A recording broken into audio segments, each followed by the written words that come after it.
Each year, we celebrate the founding of Eta Kappa Nu at the University of Illinois on October 28, 1904. This year is particularly special as our 120th anniversary. I've often wondered whether the founders of Eta Kappa Nu, Maurice Carr and his fellow students, ever dreamed that HKN would become what it is today. 280 chapters around the world, inducting 2,500 students per year and performing about 100,000 hours of service per year.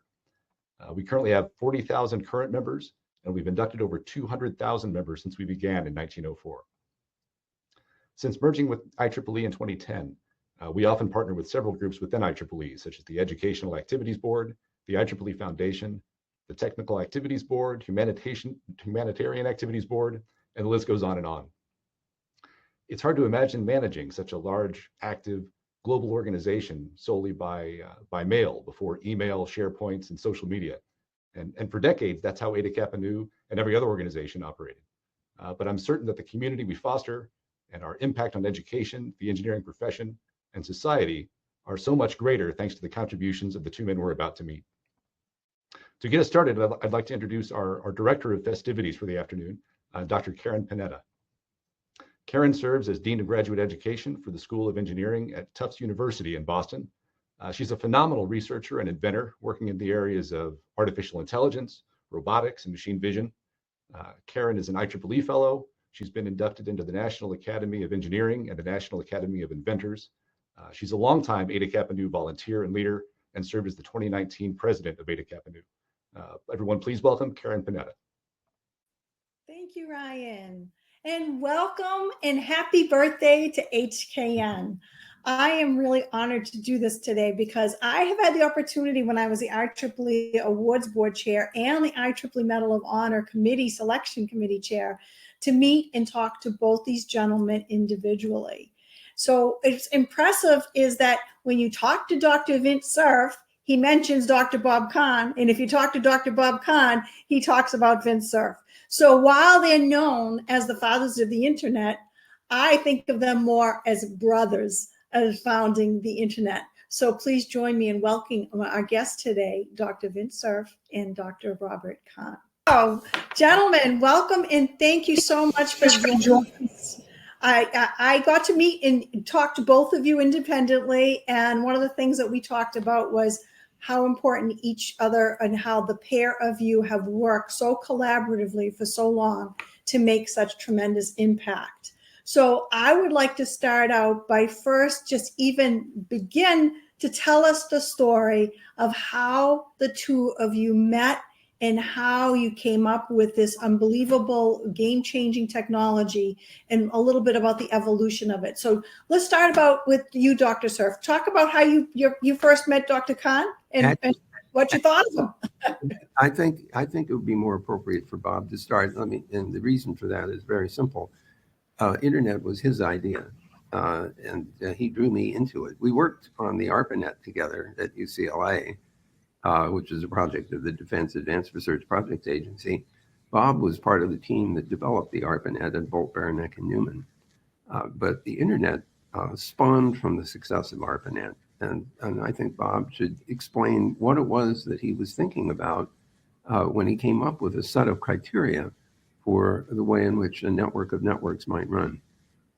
There you have it, Dr. Kahn. Okay, well, the floor is mine. Let me just say that the ARPANET was actually the pioneering packet switch net in the world, linking a large number of interactive computers at universities. It was an idea that was spawned within DARPA, or ARPA at the time, and I was part of the team that actually built the communications part of that net, thing that moved the packets around from one computer to another. And Vint was part of another team of researchers, mainly in outside of my organization, that was involved in figuring out what the protocols were that the computers would use in order to speak to each other. So that's how Vint and I first came to meet each other. We have a colleague in common, Steve Crocker, who had been a longtime friend of Vint and suggested to me on one of his visits that I get to meet this guy.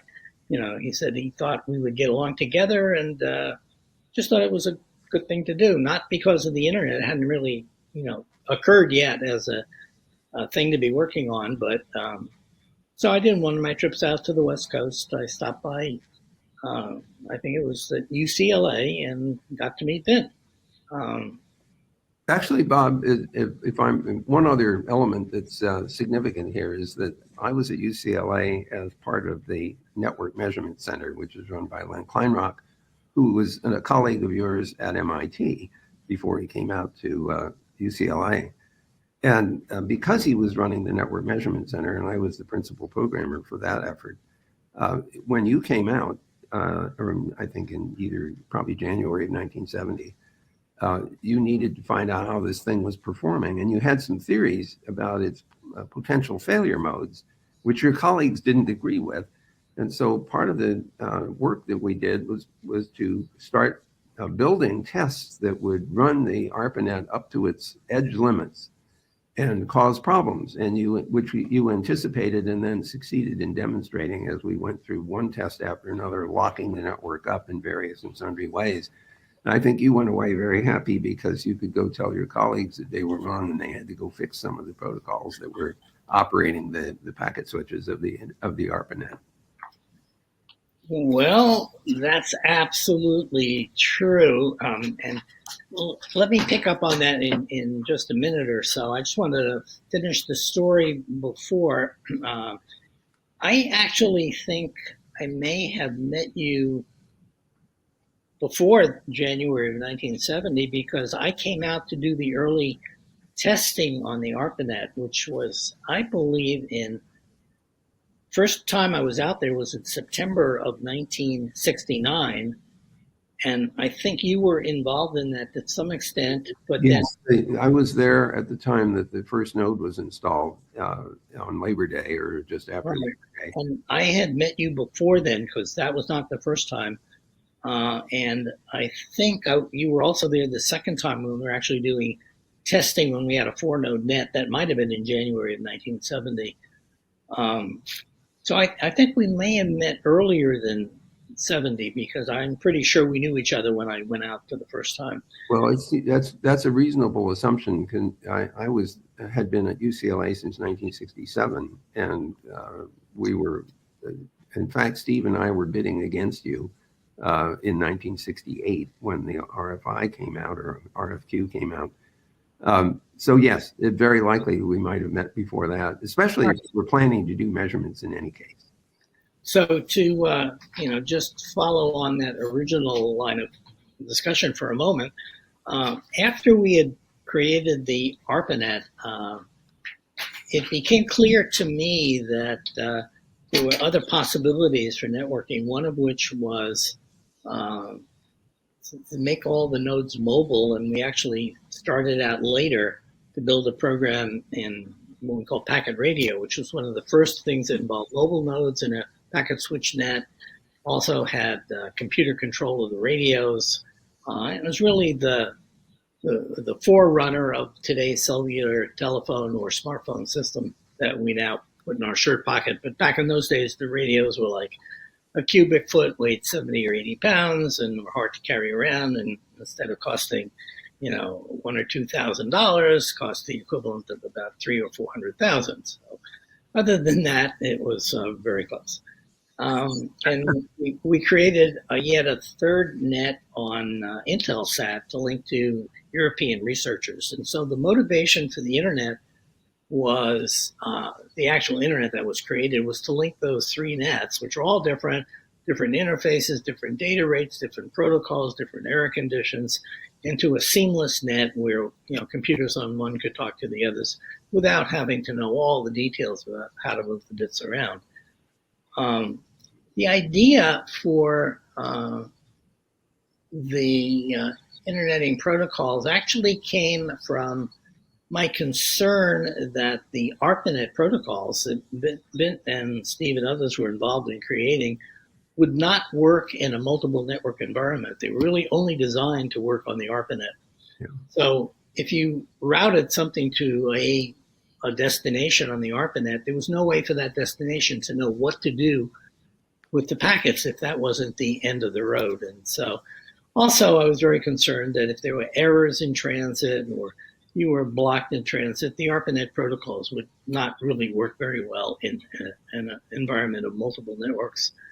And so I laid out a set of conditions for what really should happen. And I was really envisioning that we might need to get there, not so much because of the packet radio and satellite nets, which actually showed up on our radar screen a little later, but because of all of the Ethernets that were basically likely to be part of this network of network capability in due course. So if you had to then further route something on a local Ethernet, there was no way to actually deal with that easily as well. So that was the motivation for the internet. But I knew to create the internet, I'd need help because, while I was pretty much the expert of the two of us in the communications field at the time, Vint was the expert of the two of us on the computer programming side of the coin and the operating system side. And so the two of us put our heads together and we figured out how to take these conditions and turn it into working protocols that we could later implement. But there's a difference between having an idea for something and even understanding how it might work and actually making it work.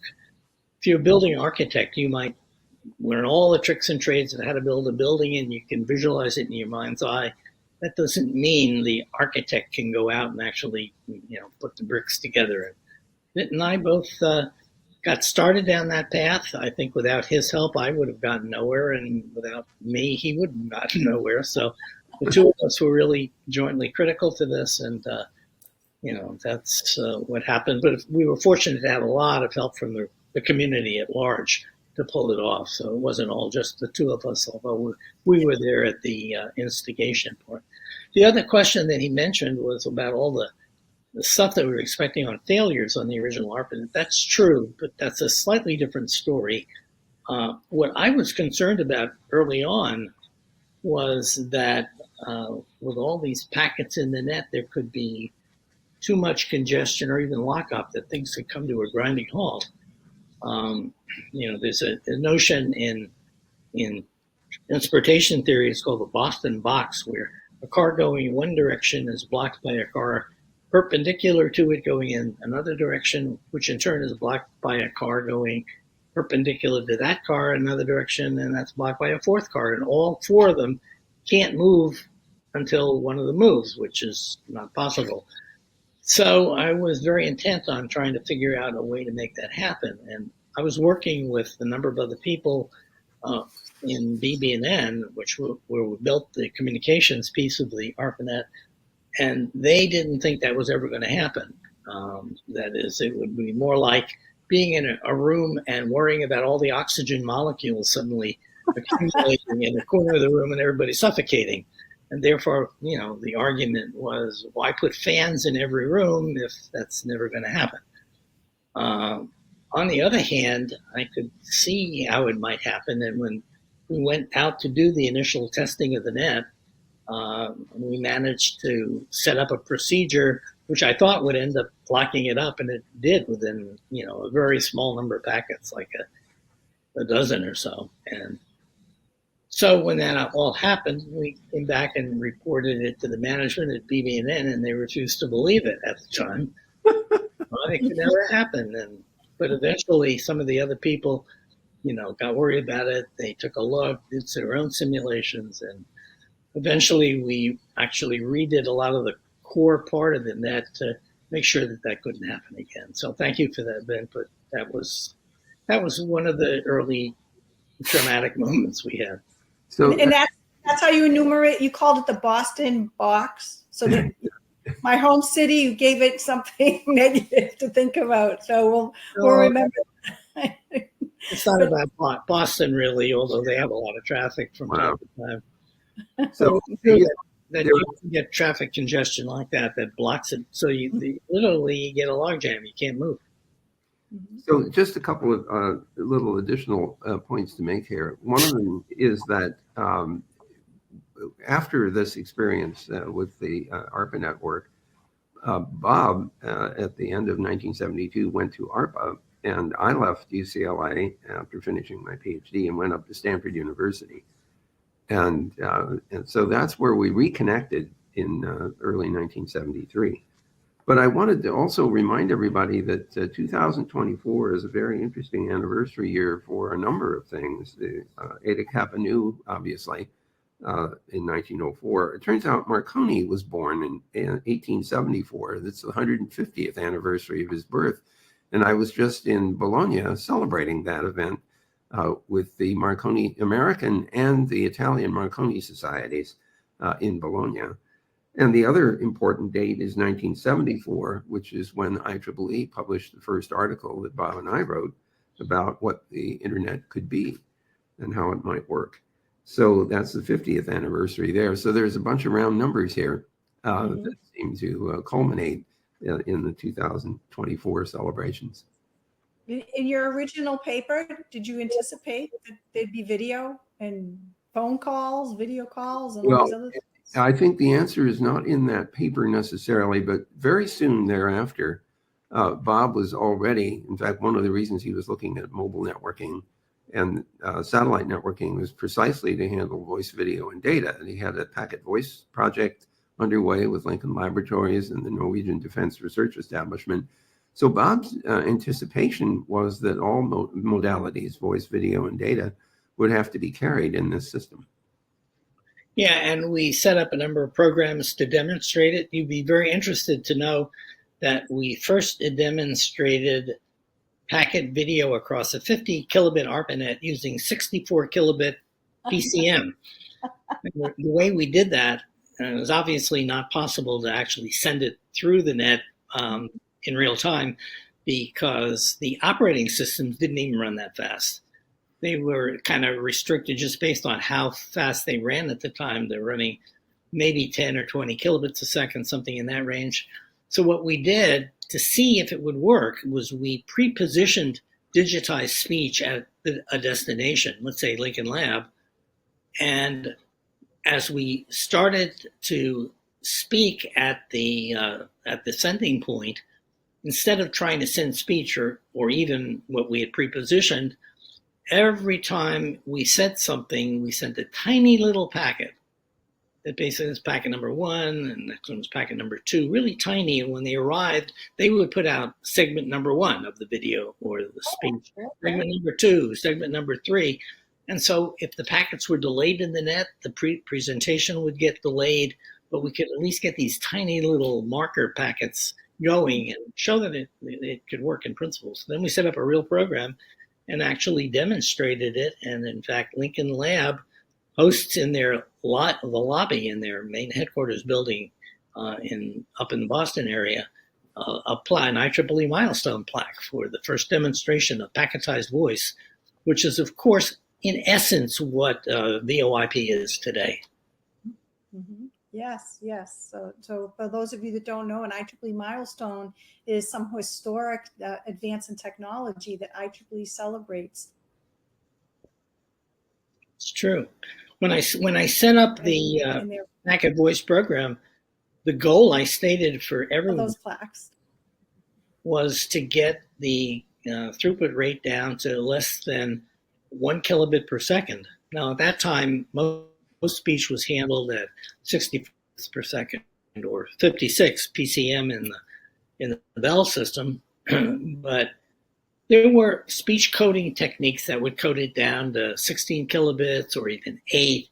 And there was a new technique called linear predictive coding, which would take it down to 2.4.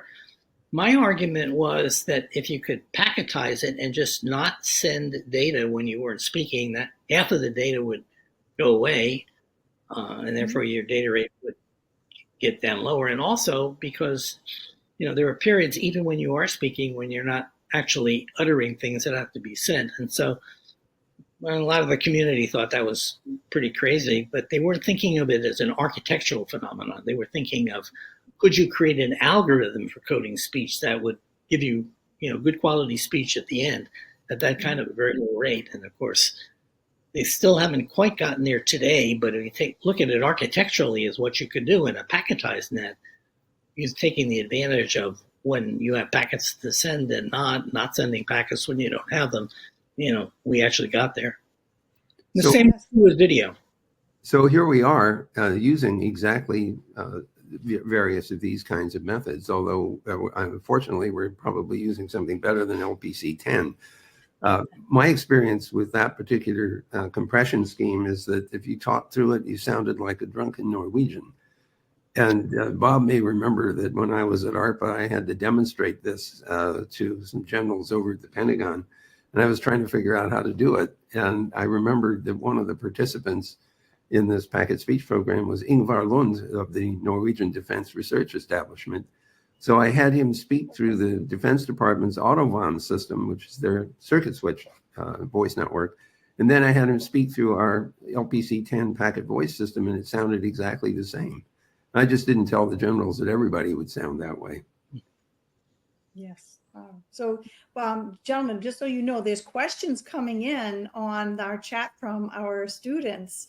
And, you know, one of the questions that just came in was, when the World Wide Web was first created, what were your initial and final thoughts on that? So, you know, when it opened up to everybody, not just universities, not just, you know, defense, what were your thoughts on that? Well, actually, if I could jump in here, first of all, the World Wide Web first showed up in December of 1991 as an announcement from Tim Berners-Lee, now Sir Tim Berners-Lee, at CERN. And I would say not too many people noticed this announcement, but a few people at the National Center for Supercomputer Applications, specifically Mark Andreessen and Eric Bina, saw this text-based idea and developed what they called Mosaic, which was a graphical user interface browser for the World Wide Web. And they released that in 1993.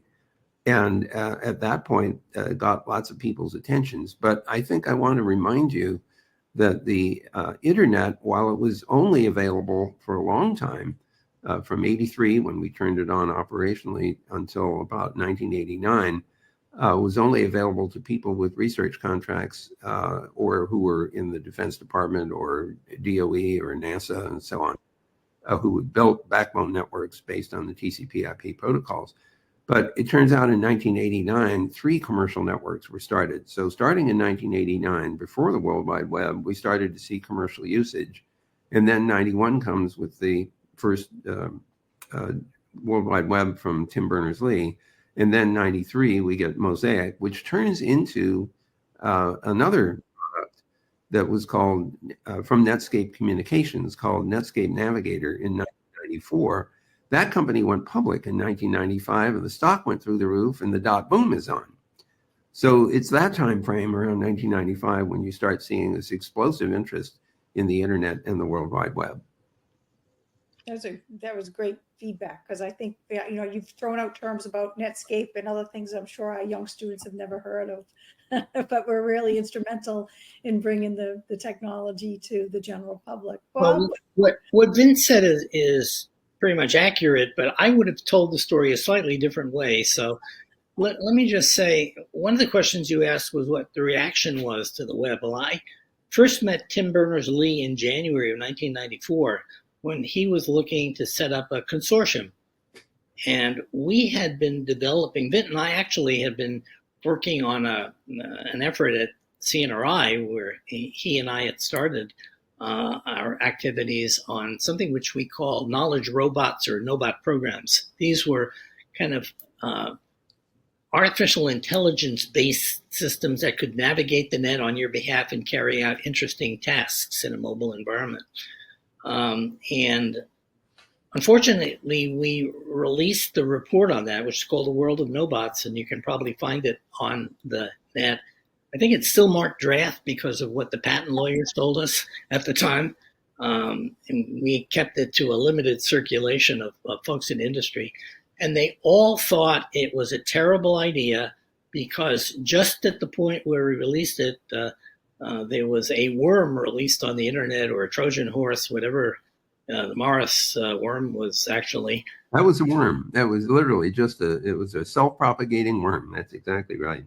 So everybody looked at it and said, why in the world would we want to let a program written by someone else ever show up on our machine and run? And of course, we never got to explain what we could do to prevent about the bad things and what the defense mechanisms would be for that. But so people put it aside, never paid any more attention. But I think that was one of our Vint and I's finest moments together at CNRI in producing that report. You can still find it on the net. But as a result of that, we started to take a different look at things. I mean, we had already gotten some support from DARPA and NSF to work on very high-speed networking, gigabit nets. I was the principal on. Vint got support to actually create what became the IETF community, although it was a secretariat for the IAB at the time. And so while we were doing that, we started to work on strategies for managing information in the internet. This was my basic interest early on, but given that it had gotten nowhere with the mobile programs, we decided to do the equivalent of creating digital cash, where you take a dollar bill and get rid of the paper. We wanted to take mobile programs and get rid of the mobility, if you can imagine that. So you didn't have to worry about a mobile program showing up at your site. And we called that architecture the digital object architecture. So this world of information management was based on the notion of digital objects, which are basically, sequences of bits or sets of those sequences. But each digital object would have a unique persistent identifier, such that from that identifier, you could actually get to the object independent of the underlying technology and where it was. Whether you could manifest the information is a different issue. You may need the program that created it and the like, but at least you could get the bits back.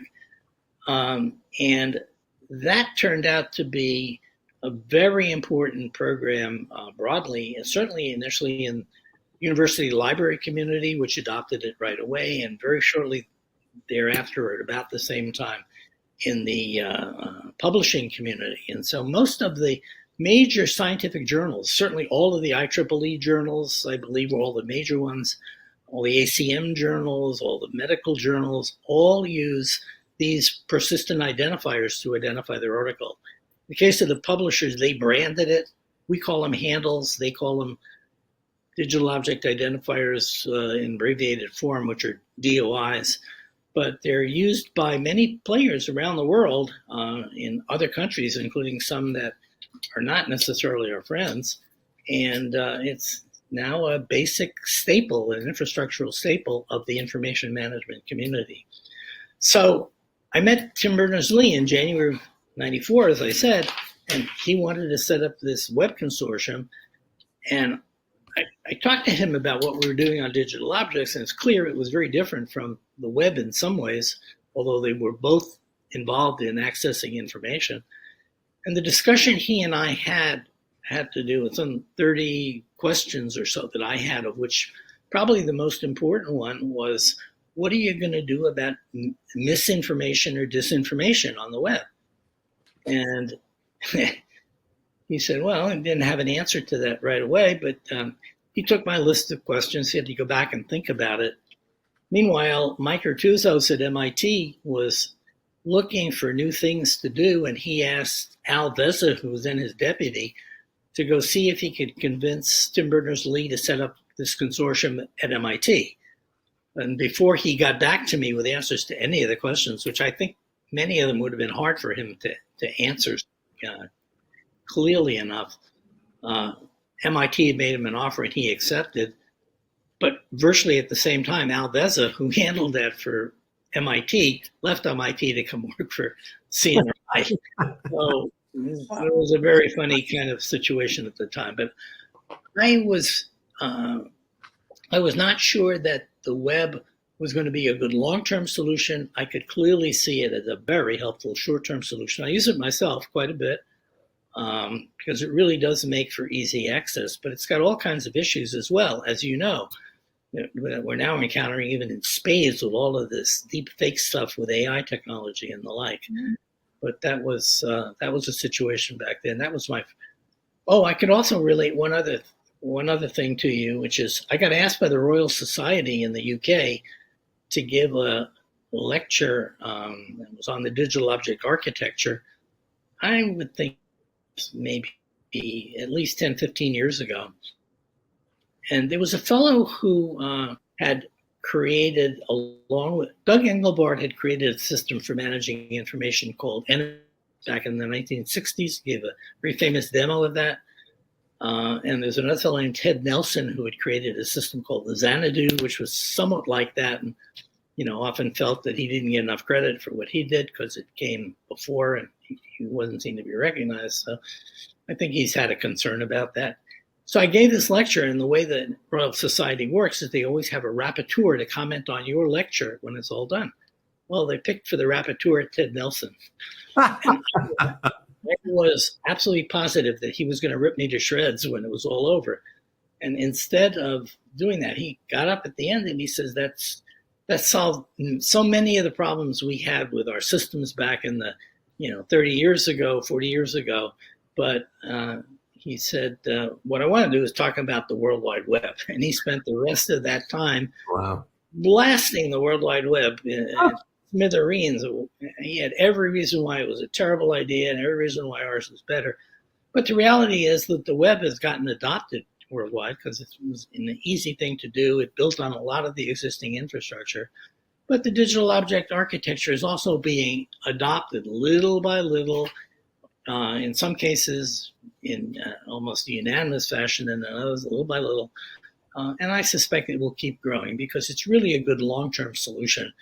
And if the web were to ever go away, it's the best backstop for being able to get access to that information in a persistent fashion and independent of the technology. So if you wanted to access it in 500 years, you don't have to worry about getting an Excel program which created a spreadsheet 500 years ago, or an operating system that ran it 500 years ago, or getting a piece of hardware that can still run it from 500 years ago. So just a couple of points along the way here. One of the interesting things that came out of the World Wide Web is this notion of HTML5 software being imported into a browser. Mm-hmm. So in a very funny way, the web did end up moving software around to be executed at a distant location, which we call a browser. The other thing that's interesting is that the machine learning world has started to look at agents that can do things for you. So in a very funny way, the world of machine learning and what's now called AI, and the notion of moving software around to do things are merging in a way. And it's not clear exactly how all that's going to turn out. And I think there's lots of risk factors associated with it. But nonetheless, some of the ideas that Bob and I worked on now, literally almost 35 years ago, a little more than 35 years ago, are starting to emerge in some form or other. I think we still have a lot to learn about how these systems can perform or perhaps misperform. The most surprising thing for me about the way the World Wide Web has evolved is that the time that we were building the internet, I thought we were dropping the barriers to access to communications and access to information and the ability to discover each other or discover information of interest, which I think is true. The problem is that it lowered that barrier for everybody, including people who had information that might not be healthy for you, like malware, for example, or denial of service attacks or deliberate disinformation. And the AI tools, of course, are enabling some of those behaviors. So I think we've got social and anthropological issues that we're going to have to pursue in order to make this environment a safer place for everybody. At the time, I certainly wasn't thinking that we might need to consult with neuroscientists and anthropologists and sociologists about the consequences of implementing a system like this. Mm-hmm. So I would say amen to that, but I would add that there's another dimension to this problem that Vint didn't mention, but we've been kind of very concerned about for a very long time. And that is that because the information that's being accessed is often scraped from the internet, it's not clear exactly what information is in some of these programs. And there have been lawsuits brought by one party against another party for creating AI programs that use their information, and it was a violation of some right that they had, probably copyright or something like that. But if you had all of this information on the net, and the information was a first-class citizen with its own identity and the like, then in principle, it would be possible, if the things were structured right, to be able to unravel these composite bundles and figure out what went into it in the first place. I'm not saying that everybody would do it, but it's possible in principle to make that happen. So that's one of the reasons why I would like to see this happen, so that people could figure out, how to avoid banging heads against each other when they're dealing with other people's information. This is, if I could just add one more thing, the term provenance is showing up repeatedly now in the technology community. Identity, strong authentication, and provenance of information is becoming an important first-class problem, and probably also a first-class citizen in some sense in this information ecosystem. And so Bob couldn't be more right about wanting to introduce these ideas in order to make the system more manageable. And so I would just follow that up by saying that one of the features of the digital object architecture, and it would have been a feature of the NOBOT stuff had we gotten further down the road with it, was the fact that we clearly identified the need for metadata and provenance and all of the things that go along, with being able to manage information properly. But we chose to allow for groups that were using it to create and use their own form of metadata, because many different fields might have different disciplines will want different kinds of metadata. If you're in chip design, you don't want to know how many pages. If you're in, writing books, you don't want to know what the key of the book was, and as you would in music.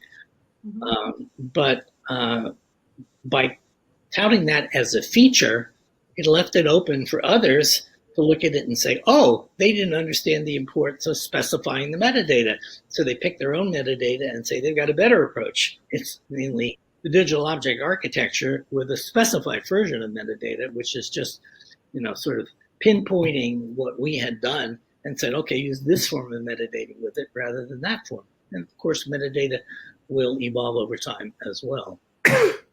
So we have some more questions in the chat, students.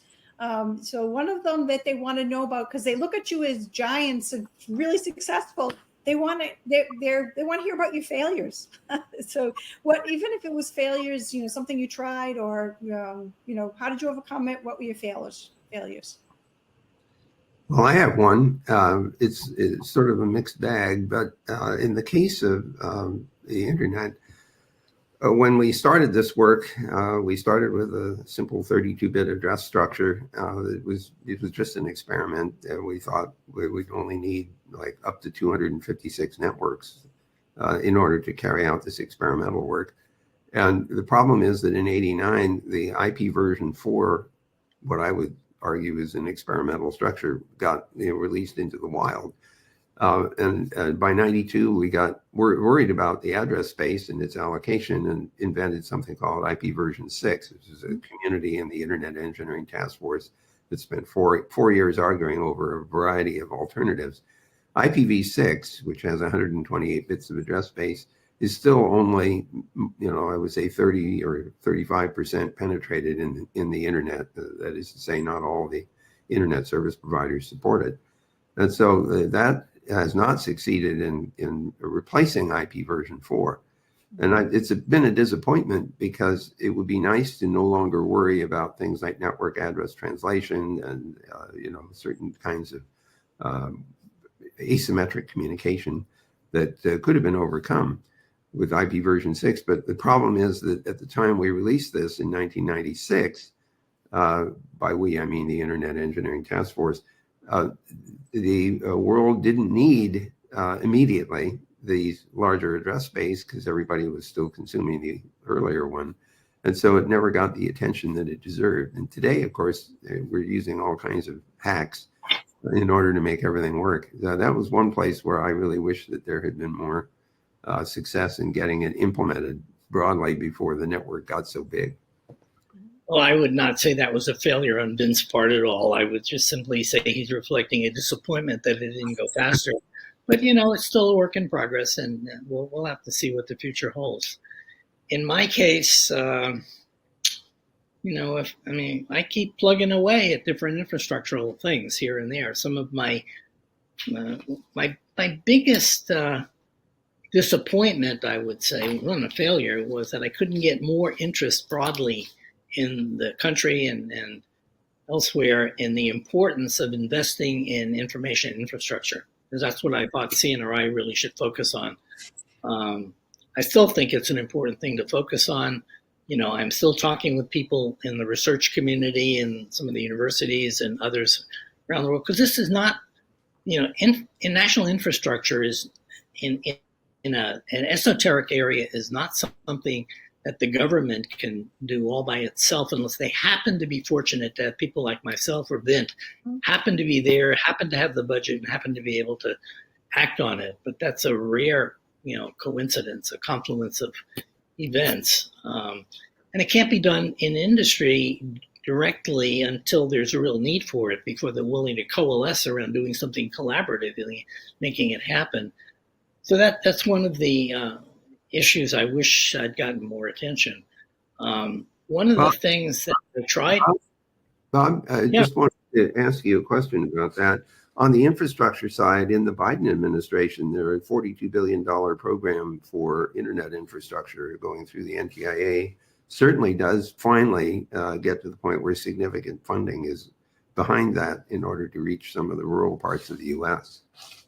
You're talking about the internet. Well, I would say that was one of our successes. I was worrying about all the things that aren't out there. And so tell me about the 1.2 billion or 10 billion for a new kind of infrastructure that doesn't yet exist. Fair enough. So I guess in terms of failures, I would point to a disappointment, as Vint did. And that was we didn't make more headway on the security side of things up front. There are all kinds of folks who say, well, we never even thought about it, or the guys were, just research oriented, but nothing could be further from the truth. I mean, I was involved in all the early ARPANET security stuff, tried to get attention to it, but if a network wasn't real, it's very hard to get the attention of people who are overworked on real problems to set aside resources they don't have to work on a problem they don't think really exists at that point. But when it did exist, they got back and involved. Vint was involved in some of the later efforts to get, new kinds of security technology involved, but it never happened in a big way in the internet writ large. It did happen in certain defense-related instances that I don't go into now, probably can't go into because I don't even know them, but the fact of the matter is I would have liked to see that happen in a bigger scale up front, but it wasn't because we weren't interested or concerned. Absolutely, the inverse was true. So two things on that one. Starting in 1975, I began working with the National Security Agency on packet security, specifically encrypting packets that could be decrypted out of order, which was a big challenge because the cryptos at the time were only for link level crypto, where all the bits stayed in order, and you could apply the bitstream, encrypting bitstream, uniformly and in sequence. So that was very early days in the development of packet cryptography. But if I could interrupt briefly, I actually started. That was my initial presentation to the NSA folks in, I think it was probably 1973, and that was what we actually implemented in, 74 or 5 in the original PLIs for BBNN. Were the PLIs able to decrypt packets out of order? Yes, they were. Okay, so then you must have had a message indicator on the front end. I'm sure they had. I don't know the details of what they did in the software, but sure. But it was not internet enabled, and it was limited in so many different ways that just because. So similarly, in 1976, there was a publication by Marty Hellman and Whit Diffie called New Directions in Cryptography, which led to public key crypto. And of course, none of us knew at the time that GCHQ in the UK had invented the same idea in 1974, another one of those 50th anniversary things, but they didn't tell anybody about it because they wanted to keep it secret. That technology didn't become functionally available until 78, 79, when the RSA protocols or algorithms were introduced. And we didn't put those in immediately in the internet because I was concerned that if we went into all of the key management requirements for handling that kind of cryptography, we'd be relying on graduate students who were the ones who were both using the network and helping to build it. And I didn't think they'd be the best choices for key management discipline. So we delayed implementation of all of that, but it's now there. And we use this all the time now with HTTPS, a secured version of the hypertext transport protocol, and also the new QUIC protocols coming out of Google and now the IETF. So this got injected, I think, in a timely way. The real problems that we see in the headlines have more to do with operating system invasions and things like that at the edges of the net rather than weaknesses in the underlying infrastructure. Mm-hmm. Yes, and so you've mentioned several times about security.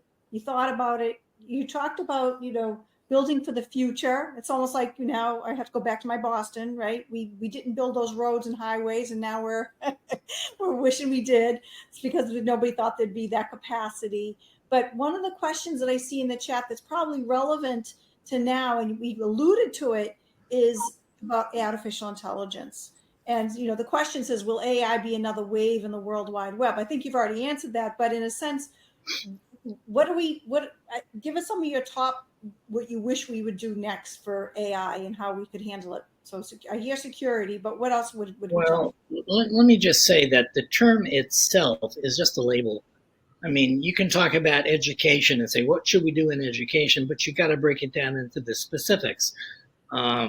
Medicine, that's just a label. You got to break it down into the specifics.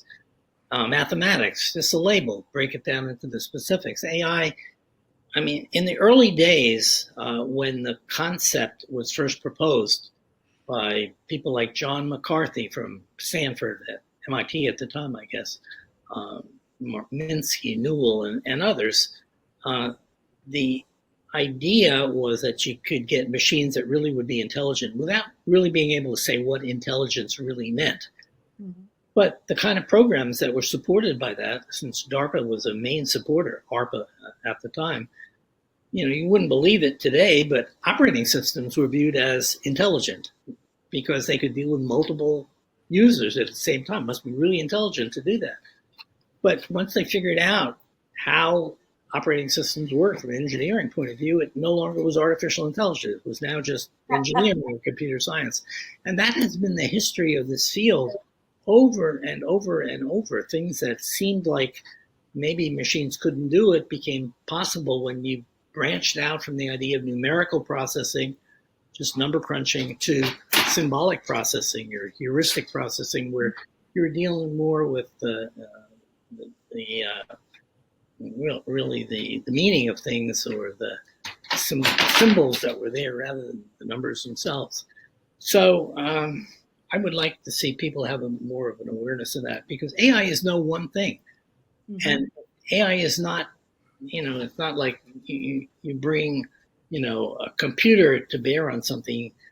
Well, you can imagine a particular computer, but if you're saying you bring AI, it's like if you're ill, you can talk about bringing medicine to help. Mm-hmm. What are we talking about in particular? I mean, what kind of medicine? Is it a voodoo? Is it a medicine man, or is it nobody thought about? I mean, that's going to be one of the best answers I've ever heard. I'll tell you another story about this. There's an organization in Boston called IIAS. It's not the one in Washington, but one of the earliest academies. Mm-hmm. And they put out a journal around 1987 or 8 on artificial intelligence. That's the first one they ever did on that. You can probably find it in their history. And they asked me to write one of the articles. This was right after I had left DARPA. I think Vint and I were probably both at CNRI at the time. And I declined because I said, look, I don't consider that my field. Yes, I was involved in funding it and shaping the programs, but I'm not a day-to-day researcher in the field. I don't write AI programs, the field I spend my time thinking about is infrastructure and networking and stuff like that. So I declined, and they came back to me and said, no, we talked a lot with our advisory committee here. They absolutely want a paper from you. And so they said, whatever you want to write about would be fine. And so I said, all right. So I wrote a draft. It was called something, Artificial Intelligence, the Reality and the Myth. And I just simply summarized in that paper what was real about it and what was sort of mythological. I mean, sort of going to solve every problem in the world by, sheer brain power. And when we had a meeting in Los Alamos to discuss all the paper submissions, and mine was rejected. But that wanted me to write it about anything I wanted to, because they said they didn't write about what they thought I was going to write about. And I said, what was that? They said, well, you mastermind the whole field and you didn't write about that. And I said, no, I didn't. My job was to manage a research portfolio. We had good ideas. We knew what kind of proposals we wanted, but it was not me doing that, other than formulating maybe large parts of the whole program. And so it never got published. Just a kind of interesting summary for what Bob just said is that if you want to do something big, get help, especially from people who are smarter than you are. Absolutely. And that's surely what Bob did in so many of the programs that he managed. And that's what we love about HKN, because we are one of the most collaborative communities. And for those students of you watching, you know that both Dr. Kahn and Dr. Cerf are both eminent members of HKN. And at this time, we could keep going and going, but I want to be respectful of everybody's time. So gentlemen, I want to thank you so much. And if there's any closing thoughts and advice for students, here's your chance to do it. Dr. Kahn, any closing thoughts for students? My experience was, when I started working on networking to get some practical experience as opposed to being a theoretician, that computer networking was a really good thing to work on. Turned out to not be a bad choice that I made, because I spent most of my life working on that and related kind of things. But almost everybody in the field that I looked up to basically thought I was throwing my career away. And so, because there was no need for it. I mean, there were no interactive computers really to any extent in DoD when we started. There wasn't a big business base. It wasn't a thing that a company like AT&T would have chosen to go into, because there was enough user space. I mean, they weren't dealing with hundreds of millions of users. They might be dealing with 10 organizations or 50 or some small number. So my view is, for young folks going into the field today, trust your instincts. If you have an idea that you really believe in, that you think can make a difference, and the rationale is good. I mean, don't jump off of a tall building and hope to land safely. But if it's a really good idea and you can justify it to yourself and you can see a future, trust your instincts and go ahead and don't necessarily listen to everybody else as to what you should do. Awesome. Dr. Cerf, closing thoughts? I have a very simple piece of advice. If you think that you should plan your career, think again, don't try. No successful persons I've ever talked to have successfully planned their careers, but what they did do is pay attention to opportunity, even when it shows up in a very unusual way. For example, the company I used to work for, called MCI, was acquired by WorldCom, which went bankrupt 4 years after the acquisition. That had quite a bit of damage to my financial situation, but it caused me to end up at Google 19 years ago. And so that was an unusual opportunity that showed up. And it was noticing that there were opportunities that made a difference for me and all of my successes. It was certainly not planned.